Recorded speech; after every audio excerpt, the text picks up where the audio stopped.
السلام عليكم. النهاردة هنعمل مع بعض الفراخ المشوية بطريقة مميزة جدا، وهنعمل كمان جنبها خضار علشان تبقى وجبة متكاملة. شايفين معايا الفراخ قد ايه مستوية دايبة. عملت كمان جنبها رز بالشعرية. طب تعالوا مع بعض ندخل على طريقة التحضير.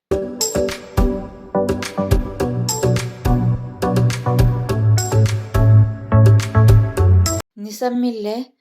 انا معايا الفراخ بتاعتي، غسلتها كويس جدا وعملت لها محلول للنقع، وهو عبارة عن معلقة من السكر، معلقة من الملح، عصير ليمونة، واتنين معلقة كبيرة من الخل. نقعتها كده حوالي ساعتين، وبعد ساعتين جففتها وبقت زي الفل معايا. وفي الوقت ده كده تعالوا نتنقل للخطوة اللي بعد كده. انا معايا في الوقت ده التتبيلة بتاعتي او مكونات التتبيلة. معايا حبة كبيرة من الفلفل الأخضر، ومعايا كمان نص حبة من الليمون، ومعايا 2 فص من الثوم حجم كبير. تقدري تستبدليه لو عندك الثوم صغير، تقدري تستبدليه ب4 فصوص من الثوم. ومعايا كمان بصلة كبيرة متقطعة مكعبات، ومعايا كمان علبة زبادي صغيرة، و2 حبة من الطماطم متقطعة مكعبات. والبهارات بتاعتي، أنا محتاجة معلقة صغيرة من البابريكا، معلقة صغيرة من الكزبرة الناشفة، معلقة صغيرة من البهارات المشكلة، ومعايا كمان معلقة صغيرة من الفلفل الأسود، وربع معلقة صغيرة من الجنزبيل، وربع معلقة صغيرة من القرفة. ومعايا طبعا دبس الرمان، ومعايا كمان خل وزيت نباتي. ودي المكونات بتاعتي اللي أنا محتاجاها لتتبيلة الفراخ بتاعتي النهاردة. يعني مكونات سهلة وبسيطة، وهنعمل مع بعض ألذ تتبيلة، ويطلع كده طعم جميل جدا للفراخ. في الكبة أو في الخلاط هنبدأ إن احنا نعمل التتبيلة بتاعتنا النهاردة، بس أنا النهاردة هعملها في الكبة. في الكبة كده نزلت بالبصل، ونزلت كمان عليه بالثوم، ونزلت كمان بالفلفل. وطبعا أنا حطيت كده على الفلفل يعني حتة صغيرة من الفلفل الحامي. تقدري ان انتي تعملي بارك كله زي ما تحبي. في الوقت ده كده نزلت بالطماطم وعصير نص الليمونة، ونزلت كمان بالزبادي حوالي 2 معلقة كبيرة من الزبادي. وفي الوقت ده هانزل بمعلقة كبيرة من صلصة الطماطم، ودي حضرناها مع بعض هنا في القناة. وفي الوقت ده كمان هانزل ب3 معالق كبيرة من دبس الرمان. هانزل كده بحوالي 3 معالق كبيرة.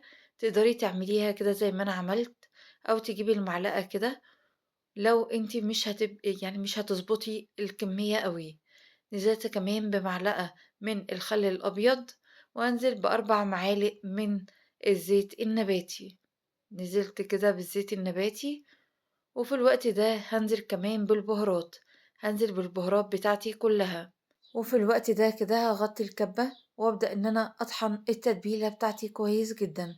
وزي ما قلت لحضرتك ان انتي ممكن تعمليها في الخلاط، هتطحن معاكي برضو وهتبقى زي الفل.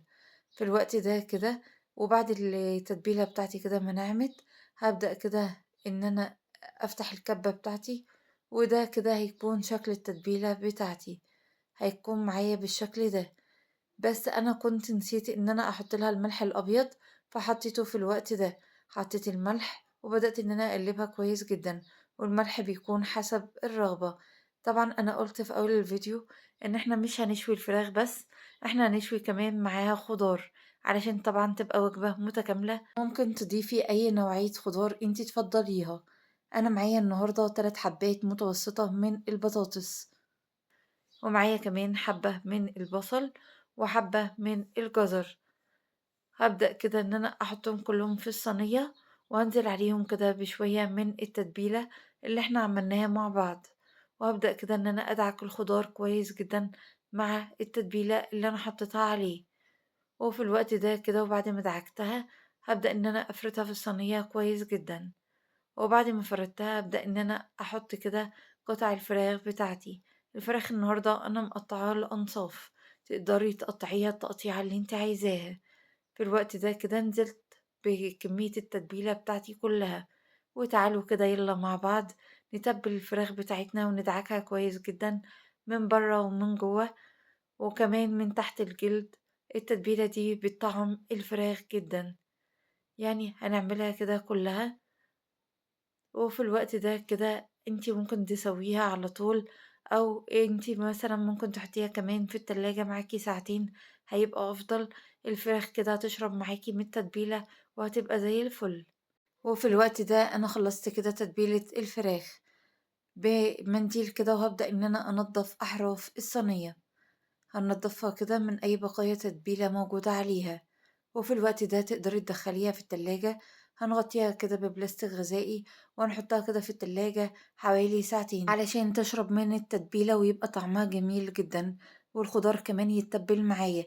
وبعد ساعتين هخرجها من التلاجة، وابدأ كده ان انا احط ورقة من الزبدة، وهنزل عليها كده بورقة كمان من الفويل، وابدأ ان انا اغلفها كويس. هغلفها كويس جدا وادخلها كده فرن سابق التسخين على درجة حرارة 200. ولو ما عندكيش درجة حرارة في الفرن بتاعك، هتدخليه على درجة حرارة متوسطة لمدة نص ساعة رف أوسط. وبعد نص ساعة ده هيكون شكلها. هنبدأ إن احنا نفتحها. ده ما شاء الله ده شكلها. في الوقت ده كده الفراخ معايا استوت، وكمان الخضار. في الوقت ده كده بالفرشة بدأت كده ننزل أي بقايا تتبيلة من على الفراخ، وأبدأ كده إن أنا أدهنها بخليط التغطية، وهو عبارة عن نص معلقة صغيرة من الصلصة، عليها معلقة كبيرة من دبس الرمان. وبدأت كده إن أنا أدهن الفراخ بالفرشة. وفي الوقت ده كده وبعد ما دهنت الفراخ، هبدأ كده إن أنا أدخلها تحت الشواية على الهادي. وفي الوقت ده تعالوا مع بعض نعمل الرز بالشعرية. نزلت كده بمعلقة من السمنة البلدي، ونزلت عليها كده بشوية من الزيت النباتي. وطبعا الزيت بيخلي كده الرز معايا يلمع وبيبقى جميل جدا. في الوقت ده كده نزلت بالشعرية. الشعرية بتكون تلت كمية الرز، أيا كان كمية الرز اللي هتعمليها بيكون تلتها شعرية. في الوقت ده كده هاقلّب كده الشعرية. هاقلّبها كده تقليب متواصل لحد ما تاخد اللون اللي أنتم شايفينه معايا ده. أول ما بتاخد اللون بابدأ كده إن أنا أنزل بالرز. بانزل كده بالرز بشوية كده في الأول، علشان طبعًا الشعرية ما تاخدش لون زيادة عن كده. وبابدأ كده إن أنا أنزل بباقي كمية الرز مع التقليب.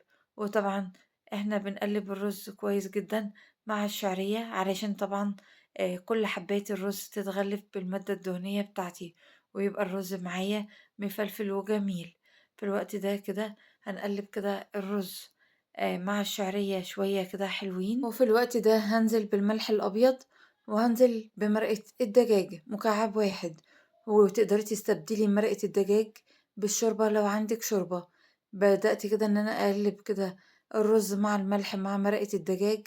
وبنراعي كده واحنا بنحط الملح ان مرقة الدجاج بيبقى فيها نسبة ملح.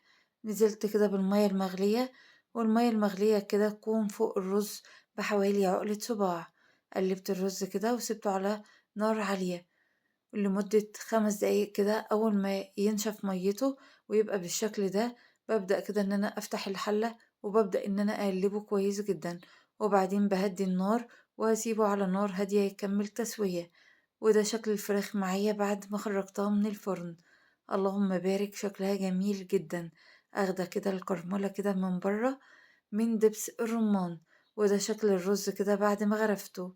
في الوقت ده كده هابدأ كده إن أنا أحط كده قطعة من الفراخ، وشوية كمان من الخضار، وشوية كمان من الصوص اللي نازل من الفراخ. ما شاء الله اللهم بارك، جميل جدا. الخضار كده مستوي السوا المظبوط، وكمان الفراخ كده مستوية دايبة. اللهم بارك. والرز كده الحباية بحبايتها ما شاء الله مفلفل جدا. وجبة متكاملة وجميلة جدا. في الوقت ده الفيديو بتاعي خلص. أتمنى لو عجبك الفيديو ما تنسيش تعملي لايك وتعملي اشتراك في القناة، وتسيبيلي رأيك في التعليقات. وفي نهاية الفيديو أستودعكم الله الذي لا تضيع ودائعه. السلام عليكم.